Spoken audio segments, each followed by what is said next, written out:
explicar um pouco a lógica que eu usei para resolver o problema dos assentos, né? Então, só para contextualizar a gente aqui, é, eu vou receber um input que vai ter N linhas, né? E eu vou ter 10 colunas, que vai aqui de A até K. E eu vou receber uma string S, que vai ter os assentos que já foram marcados, que não estão mais disponíveis. E esses assentos podem vir em qualquer ordem. Eles não vão estar em ordem crescente, no caso, né?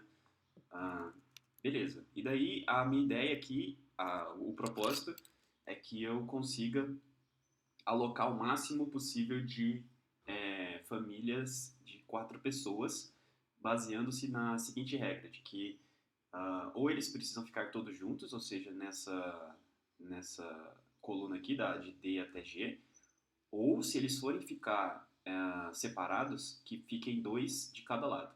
Então, só podem ter existem 3 configurações disponíveis aqui.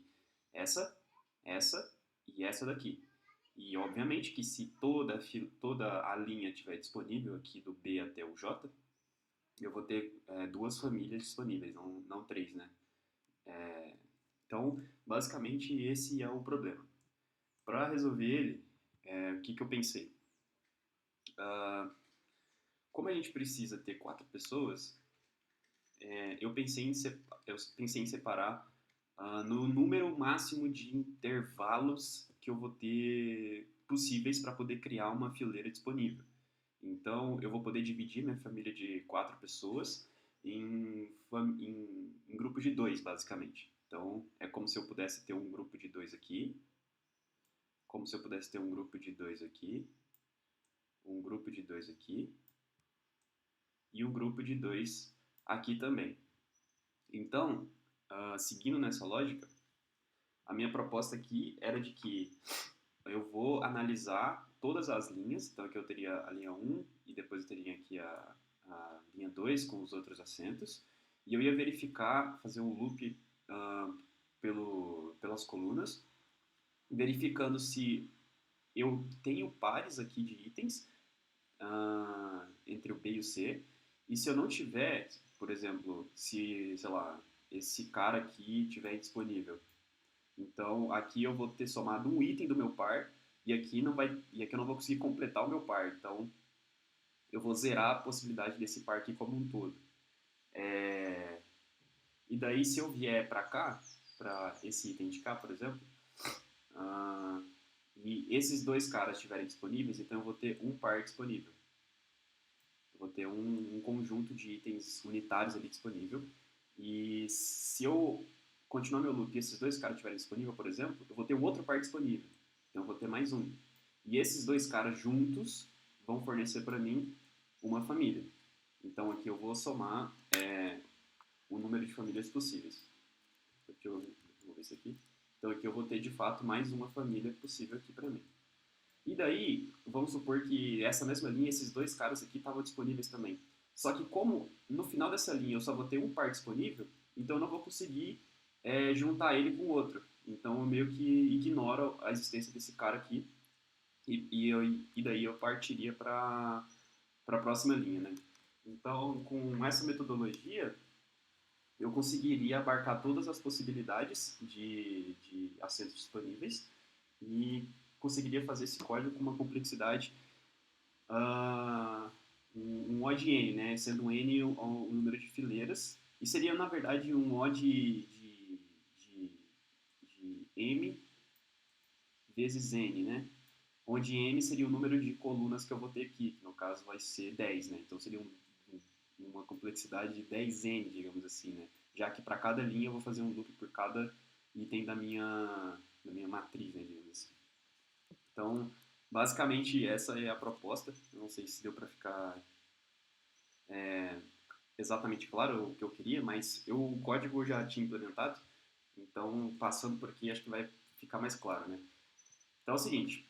Primeiro, eu preciso deixar ordenado, digamos assim, não que vai ficar de fato ordenado, né? Mas eu preciso de alguma forma de acessar as poltronas que já estão ocupadas.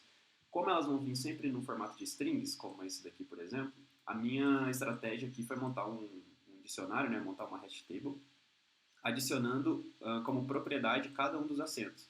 Então, eu fiz um loop aqui com o comprimento da string, e daí eu uso essa função aqui de cortar de cortar a string para mim, para que eu adicione aqui nesse objeto sitsObject todos os acentos que já estão ocupados. Então, ele só vai adicionar aqui um A, dois F e um C. Por quê? Porque daí, quando eu for fazer o loop pelas linhas, eu vou verificar se o acento que eu estou procurando existe nesse objeto. Então, eu vou ter um O de 1 ali, eu não vou estar adicionando complexidade na busca se aquele acento já está disponível ou não, certo? Então, aqui eu só adiciono todos os acentos que já foram ocupados dentro desse sitSubject, certo? E aí, beleza. Aí aqui eu criei essa constante chamada quantidade de intervalos para que a gente tivesse a quantidade de pares, digamos assim, né? No nosso caso aqui vai ser um pares, mas poderia ser um trio, por exemplo. Daria para deixar esse código, daria para abstrair ele para outras situações também. Então, eu precisaria aqui de dois pares disponíveis para, de fato, ter um resultado que eu queira. Seria uma família, um conjunto de 4 pessoas da mesma família estando juntas, né? Obedecendo às regras. E daí eu vou explicar o que ele vai fazer aqui embaixo. Daí aqui eu criei uma constante com todos os acentos disponíveis, que seriam as minhas colunas, né? E aqui eu já tirei a coluna A e a coluna K, porque aqui elas vão ser irrelevantes para mim, e eu volto aqui para explicar o porquê. Independentemente se esse cara está disponível ou não, se esse Azinho aqui está disponível ou não, ele não vai influenciar em nada, porque nunca, em nenhum caso, vai ter uma família que vai conseguir ocupar esse A e ser possível ocupar esse A. Não vai ter 3 pessoas aqui e uma aqui. Então esse A vai ser irrelevante da mesma forma que esse Kzinho aqui também vai ser irrelevante. Então eu já estou ignorando ele das minhas buscas. Certo? Então aqui eu só estou procurando do B até o J. Beleza. Então aqui eu defini uma variável que vai ser o meu contador de famílias possíveis, né? E daí aqui eu vou fazer um loop entre as minhas linhas. Então aqui eu começo na primeira linha e vou até a linha N, que é a linha a quantidade de linhas que eu vou de fileiras ali que eu vou ter no avião, né? Então beleza. Daí aqui dentro do meu loop no N, eu estou definindo uma outra variável que vai me auxiliar aqui, que é o dos pares seguidos, que é aquela ideia que eu estava comentando, de que aqui eu tenho um par. Então beleza, então eu já tenho um par. Então a ideia é que eu casse para que nos próximos 2 itens eu casse para que eu consiga ter um outro par disponível. Então eu vou fazer essa verificação.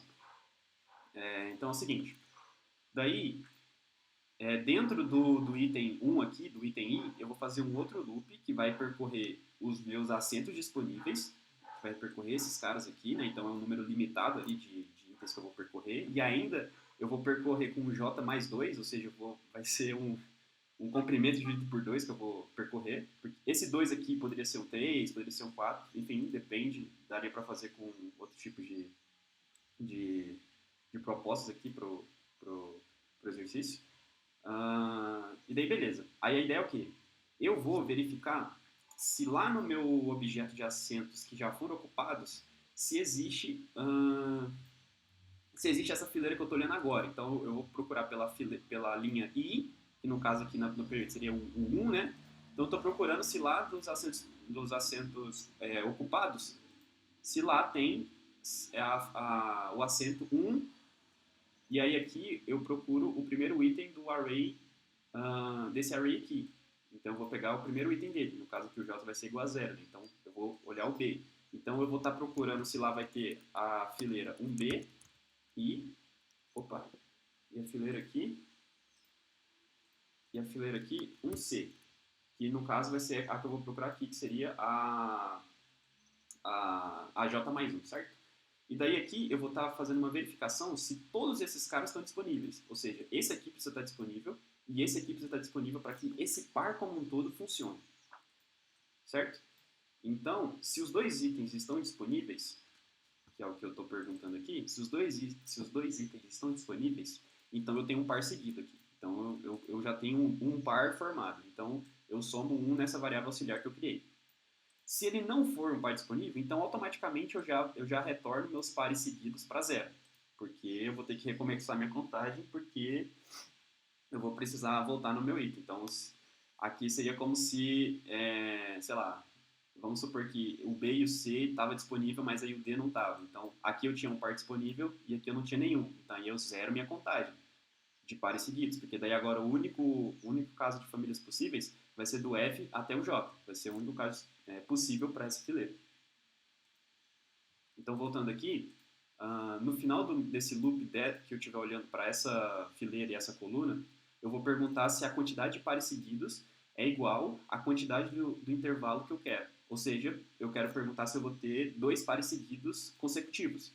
Então, a ideia aqui seria o quê? Se esse par aqui está disponível e esse par está disponível, aquela variável de pares seguidos já vai estar igual a 2. Então, eu vou ter que é, dois pares seguidos, então eu vou incrementar na quantidade de famílias possíveis que eu vou ter, que é o que eu estou fazendo aqui. Então, se eu tiver dois pares seguidos, eu incremento aqui na quantidade de famílias possíveis e zero o meu item de pares seguidos, porque agora eu vou ter que recomeçar a minha contagem, certo?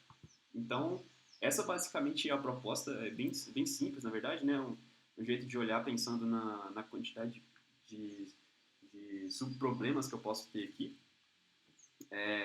E para alguns casos de interesse que eu tinha simulado aqui, funcionou bem, tanto para os exemplos que já estavam no próprio exercício, quanto para alguns que eu coloquei aqui.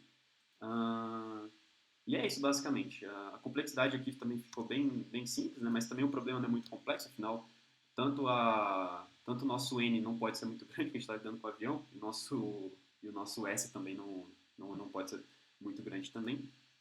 Mas, de qualquer forma, ficaria aqui um odd N, né? Vezes a quantidade de colunas que eu tenho lá dentro, certo? Então, é isso.